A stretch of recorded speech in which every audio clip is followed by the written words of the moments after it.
Bo'lmasam boshladik. Alhamdulillahi robbil alamin vassalatu vassalamu ala rasulina Muhammadin va ala alihi va ashabihi ajma'in. Amma ba'd. Bugun gaplashadigan mavzuyimiz juda ham ko'p eshitganmiz, kerak bo'lsa takror eshitamiz. Xutbalarda ham, mavzularda ham har bitta joydan xoli emas. Ammo lekin ba'zi bir nuqtalari tushunarsiz bo'lib qoladi. Inshaalloh mana bular xususida gaplashamiz. Rasul sallallohu alayhi vasallamdan Buxoriy va Muslim rivoyat qilgan hadisda kelyaptiki: "La yu'minu ahadukum hatta yuhibba li akhihi ma yuhibbu li nafsihi." Sizlardan birontangiz to o'zi uchun yaxshi ko'rgan narsani birodariga ham yaxshi ko'rmagungacha mo'min bo'la olmaydi deb aytayapti. Ya'ni o'ziga nima yoqsa, o'sha narsani birodariga ham ilinishlik kerak. Buni aksi o'laroq o'zidan nimani yoqtirmasa, nimadan jirkansa, nimadan chetlasa, o'sha narsada ham birodarini chetlatishligi, uzoqlashtirishligi va birodar uchun ham o'sha narsani yomon ko'rmoqligi kerak. Mana bu hadisda, ya'ni mana bu mavzu juda ham ko'p tarqalgan deyishimdan maqsad, juda ko'p eshitganmiz. O'zing yaxshi ko'rgan narsani birodaringga ham ber, yomon ko'rgan narsani ilma va kazo larcha. Endi mana bu hadisda yana bir tarafini inshaalloh gaplashib o'tamiz. Va aytib o'tganimizdek, Rasul sallallohu alayhi vasallam mu'min bo'lmaydi deb turib, to'liq haqiqiy iymoni komil bo'lgan mu'min bo'lmaydi deyapti. Ya'ni ertaga oxiratda turganda men haqiqiy mu'minman deb gapira olmaydi. Ya'ni iymoni bor, Allohga ishonadi, Rasuliga ishonadi, payg'ambar farishtalarga ishonadi. Ammo lekin darajasi pastroq bo'lib turadi. Qachon to'ladi desa, qachonki o'zi uchun yaxshi ko'rgan narsani birodariga yaxshi ko'rganda, mana shunda iymoni to'liq bo'ladi. Endi Abu Muhammad Abdullah ibn Abu Zayd degan asho Mag'rib taraflarda Malikiylarda imomi sanalgan o'sha olim aytadiki, mashhur bir gaplari bor. Barcha xayrli, odobli ishlar quyidagi 4 ta hadisda jamlangan deydi.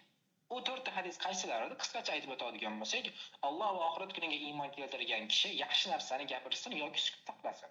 Ya'ni kimki Alloh va Allohga iymon keltirsa, oxirat kuniga iymon keltirsa, yaxshi, to'g'ri bo'lgan gapni aytsin. Agar to'g'ri gap bo'lmasa, sukut saqlasin. Birinchisi, ikkinchisi, kishining o'zi uchun muhim bo'lmagan narsalarni tark etishi uning islomining go'zalligidadir. Ya'ni kishiga kerak emas, insonning o'zi kerak emas, muhtoj bo'lmagan gaplar, ishlar va qanday so'zlar bo'lishidan qat'iy nazar mana bular tark etishligi, qilmasligi bu o'sha insonning musulmon bo'lishligi, islomining go'zalligidir. Bu ikkinchi hadisda. Uchinchi hadis juda ham mashhur hadis. Rasululloh sollallohu alayhi vasallam la tag'zob, ya'ni g'azablanmagan degan, g'azablanma, senga jannat bo'ladi deb aytgan hadislari. Va to'rtinchisi shu gaplashib o'tgan hadisimiz. Sizlardan birontangiz la yu'minu ahadukum hatta yuhibba li akhihi ma yuhibbu li nafsihi. O'zi uchun yaxshi ko'rgan narsani birodariga yaxshi ko'rmagungacha birontangiz haqiqiy, ya'ni iymoni to'liq mu'min bo'la olmaydi deb aytgan hadislar. Mana bu quyida gaplashib o'tgan 4 ta hadisda Abu Muhammad Abdullah ibn Abu Zayd rahimahulloh mana bu 4 ta hadisda barcha xayrli va odobli axloqli ishlar jamlangan deydi. Inson uchun shaxsga tegishli bo'lgan, ya'ni shaxsda odobli va xayrli ko'rsatib turadigan hamma ishlar mana bu 4 ta hadisda, 4 ta hadis asosida deydi. Mana bularda biz 4-chisini gaplashyapmiz.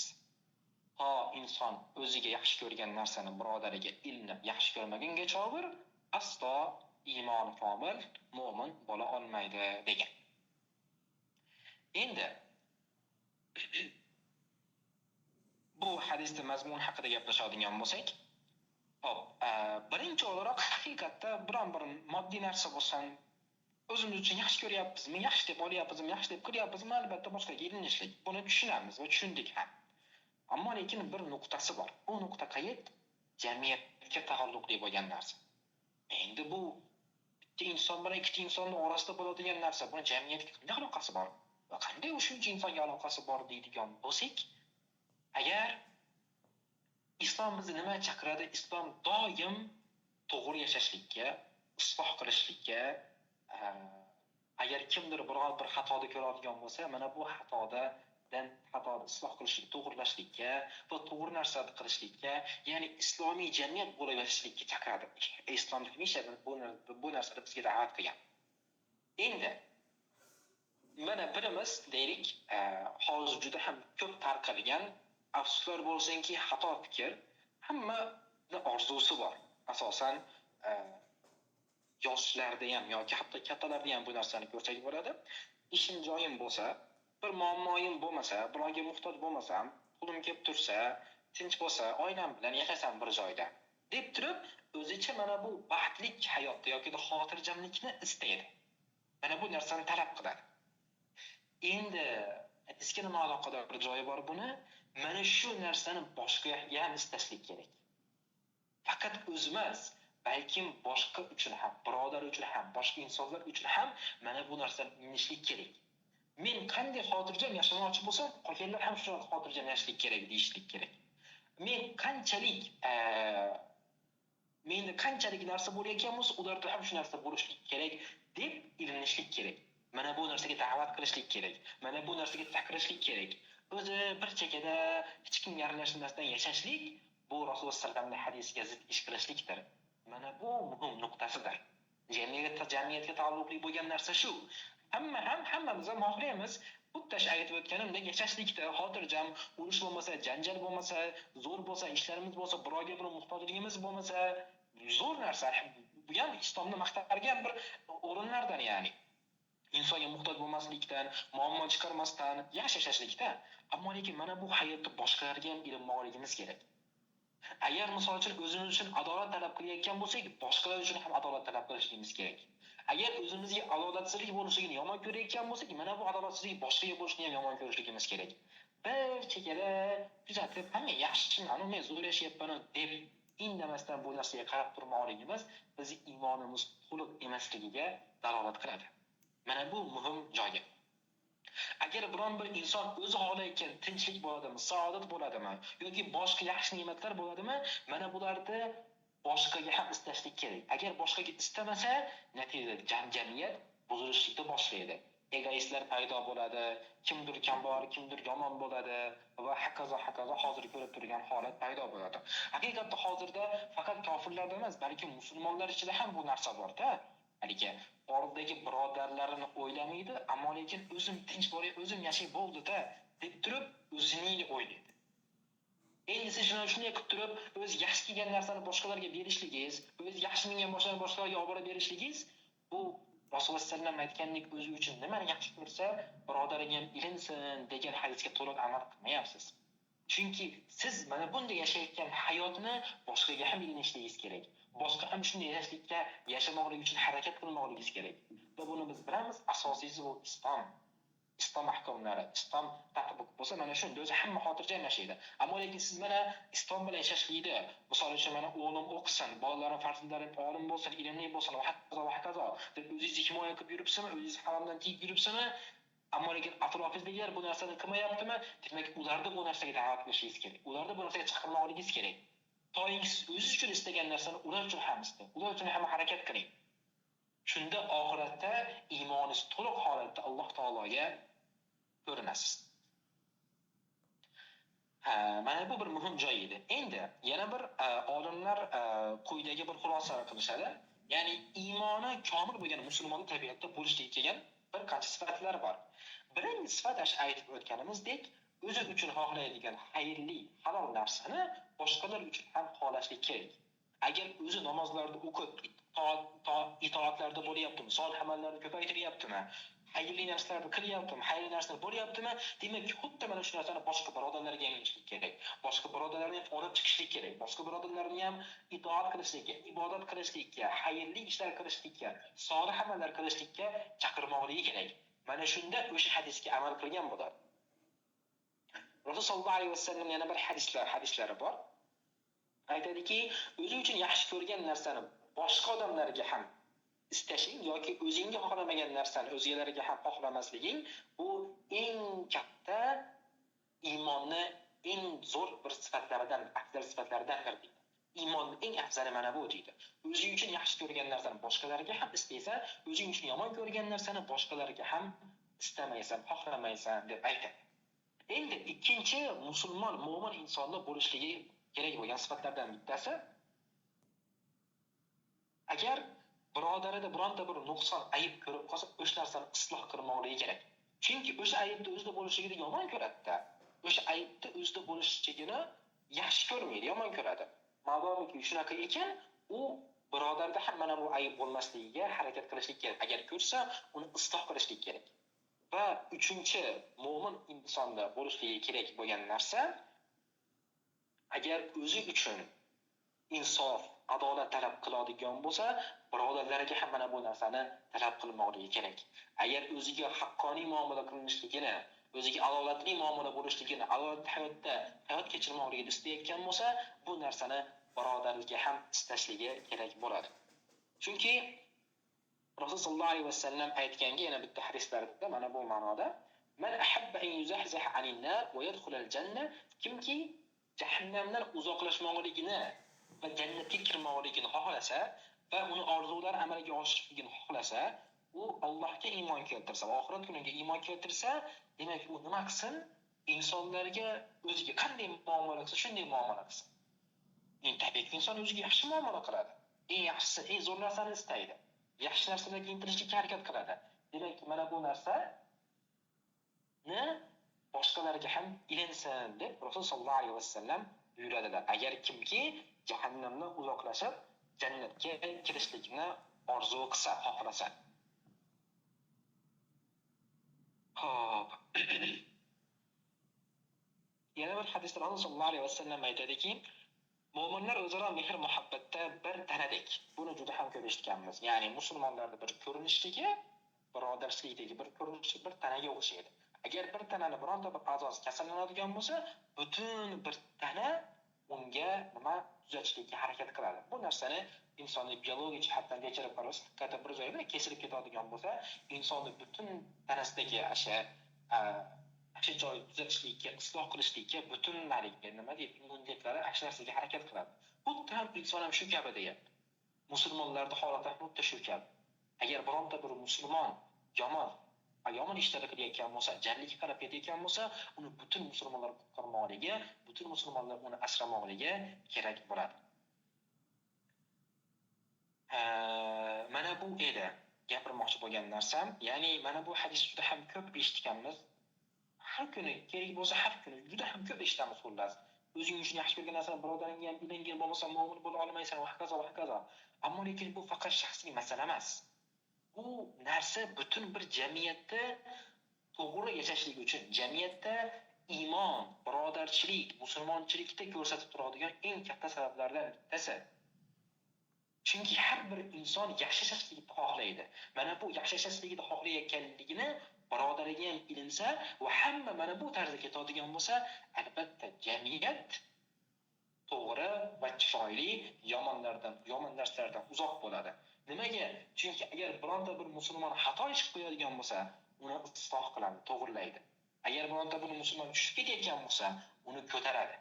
Hech qaysi bir musulmon kam bo'lib qolmaydi. Hamma teng bo'ladi. Tabiiyki mana bu jamiyatda biz nima deb ataymiz? Islomiy jamiyat deb qo'yamiz. Islomiy jamiyat bo'lishligi uchun albatta bizni musulmonlarda da'vatlar bilan yordamida fikrlari ham, tuyg'ulari ham va qonunlar ham islomiy bo'lmoqligi kerak. Mana shu edi birodarlar, agar tushunarsiz joylar bo'lsa, Alloh rozi bo'lsin birodar. Juda chiroyli, yaxshi mavzu tanlabsiz.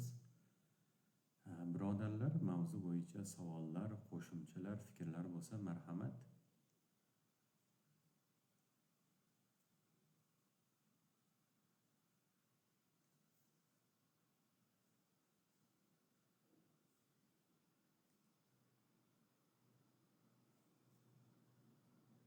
Assalomu alaykum va rahmatullohi va barakatuh. Mavzu bo'yicha savol paydo bo'ldi-da. Birovga, boshqaga o'ziga yoqqan narsani boshqaga, birovlarga ham ilinish, baham ko'rish deganda boshqa birovlar mo'min musulmonlar nazarda tutilyaptimi yoki jamiyatdagi bitta joyda yashayotgan, masalan, islom davlatidagi hamma fuqarolar nazarda tutyapti bu hadislar. Alloh rozi bo'lsin aka. Ha, yaxshi savol berdingiz. Birinchisi, bu yerda hadisda buyurilgan narsa tabiiyki musulmonlar. Chunki la yu'minu ahadukum dedi. Sizlardan biringiz mu'min bo'la olmaydi dedi. Haqiqiy, ya'ni iymoni to'liq mu'min bo'la olmaydi. Musulmon bunaqa qilmasa ham kofir bo'lib ketib qolmaydi, ammo lekin iymoni to'liq bo'lmaydi. Ya'ni bu yerdagi nima? Chaqiruv mu'minlarga bo'lyapti. Ammo lekin siz aytgandek, mana bu hadisdan olimlar chiqarishadi va Rasululloh sollallohu alayhi vasallamni yana boshqa bir hadislaridan olib chiqaradiki, kofir insonlarda ham ularga hidoyatni ilmoqligimiz kerak. Ya'ni qanday hidoyatni ilmoqligimiz kerak? Misol uchun biz alhamdulillah musulmon bo'lganligimiz uchun, Alloh taoloning to'g'ri hidoyatida bo'lganligimiz uchun shukronalar keltiramiz va biz bundan quvonamiz, xursand bo'lamiz. Mana bu narsani musulmon bo'lmagan insonga ham ilmishligimiz kerak. Shuning uchun o'tgan safar aytib o'tdik, bironta bir haliga ba'zi holatlarda insofli, to'g'ri gapiradigan bir musulmon bo'lmagan inson ko'rib qolsak, unga nima deb duo qilamiz? Alloh hidoyat bersin deb duo qilamiz-da. Yoki siz o'sha insonni islomga chaqirishligingiz, dinga chaqirmoqligingiz, mana bu siz o'zingizga ilingan narsani unga ilinayotganligingizni bildiradi. Ya'ni mana bu hadisning mazmunida ham mana bu holat kelib chiqadi. Ya'ni faqatgina musulmonlarga emas, balki musulmon o'ziga islomda yaxshi ko'rganligi uchun, demak boshqa insonlarga, musulmon bo'lmaganlarga ham yaxshi ko'rmoqligi kerak. Shundan kelib chiqadiki, ya'ni islom bu faqat musulmonlarga emas, balki butun insoniyatga taalluqli. Shuning uchun musulmonlar boshqa faqatgina musulmon insonlarga emas, balki o'ziga bu islomda ilinib yaxshi ko'rganligi uchun boshqa insonlarga ham bu narsani ilmoqligi kerak bo'ladi. Shu aka.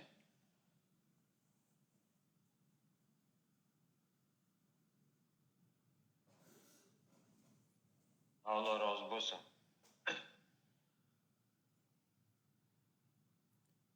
Ham birodarlar, qo'shimchalar bo'lsa marhamat. Birodar, bu ya'ni bu hadisni hayotga bugungi kunda islom davlati yo'qligi holatda ham tatbiq qilishda iloji bormi? Qilsa bo'ladimi? Qilish kerakmi? Alloh rozi bo'lsin aka, albatta iloji bor aka. Misol uchun aytib o'tdik-ku, mana bu yerda o'tirgan, mana bu gaplarni eshitganlar hammasi shu men mana islomda hayotimni tatbiq qilay, islom bilan yashay, haqiqiy mu'min bo'lay deb kirganmizda va eshityapmiz va bu narsalar haqida fikr yurityapmizda. Mana shu narsaga harakat qilyapmiz. Toyinki biz ham haqiqiy mu'min bo'laylik. Ertaga oxiratga borganda men sening dining uchun, diningni oliy qilishlik uchun, seni shariating, seni ahkomlaringni hayotda tatbiq qilishlik uchun mana bunday ishlar qildim deb aytmoqligimiz uchun biz mana bu ishlarni qilyapmiz. Mana bu narsani eshityapmiz. Mana bu narsani biz o'zimizga xohlayapmiz. Endi xuddi shu kabi boshqa musulmonlarga ham mana bu narsani tarqatmoq. Javob berib oldingizmi, birodar? Bo'ldi aka, bo'ldi. Ya'ni yana bir savol tug'ilyapti. Ya'ni bunaqangi sifatga ega insonlardan ba'zi ichida g'alamis deymizmi, shunaqa insonlar foydalanib qolishlikka ham harakat qiladi-da. Ko'ngilchanlik deb qaraydimi ular? Ya'ni buni rasa shilsa bo'lar ekan deb qaraydimi? Shunaqa insonlar ham uchrab qoladi. Endi bunday holatda nima qilish kerak?